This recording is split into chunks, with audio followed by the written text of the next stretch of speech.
तीर्थ क्षेत्र है प्रयाग और इतना महत्व है कि कोई प्रयाग के लिए घर से चल भी पड़े तो भी क्षेत्र की महिमा यह है कि उसी क्षण उसके पाप नष्ट हो जाते हैं। इतनी महिमा प्रयाग की है। प्रयाग के नहान की है,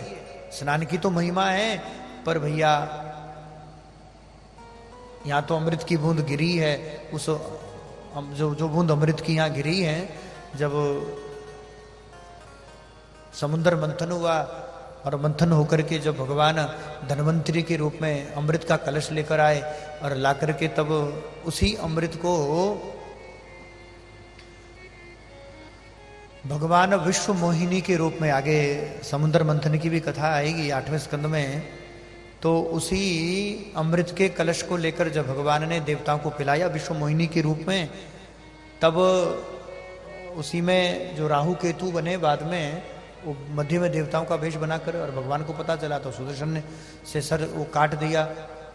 तो जब शीश का छेदन हुआ तो देवासुर संग्राम हुआ, और उसी चक्कर में देवता अमृत का कलश लेकर घूमे, तो जहां थोड़ी सीना चपटी हुई, जहां कुछ अमृत की बूंद गिरी, उनमें ये प्रयाग तीर्थ भी है। दूसरी बात यह है बंधुओं, समुद्र मंथन से अमृत प्रकट हुआ है,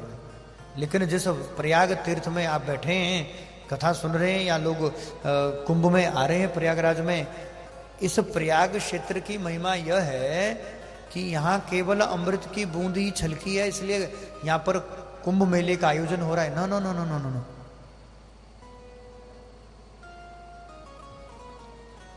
यहां पतित पावनी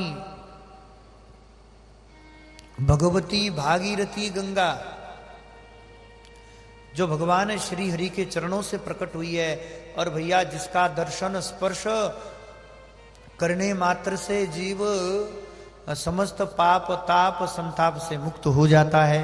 ऐसी पतित पावनी श्री गंगा जी हैं। और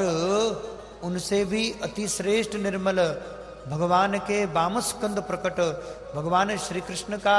द्रवीभूत प्रेम साक्षात श्री यमुना जी हैं। क्या कहें,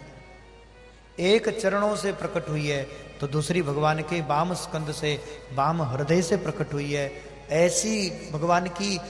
पटरानी श्याम सुंदर यमुना जी और गंगा जी दोनों, और मध्य में सरस्वती, त्रिवेणी, तीनों नदियों का पवित्र संगम है। बहुत ध्यान से सुने, किसी एक तीर्थ क्षेत्र का आश्रय लेकर भजन साधन का जो फल है वो भी अनंत गुना है, पर जहां गंगा यमुना सरस्वती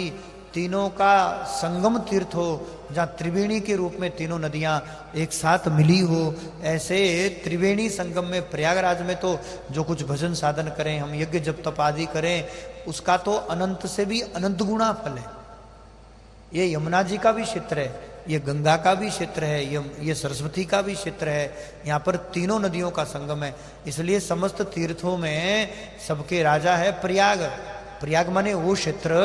जहां ये तीनों नदियां, पवित्र नदियां, पूरे विश्व ब्रह्मांड को पतित, संपूर्ण विश्व ब्रह्मांड को पावन करती हुई तीनों पवित्र नदियों का जहां संगम हुआ है, इसी प्रयागराज में महाकुंभ का आयोजन हुआ है।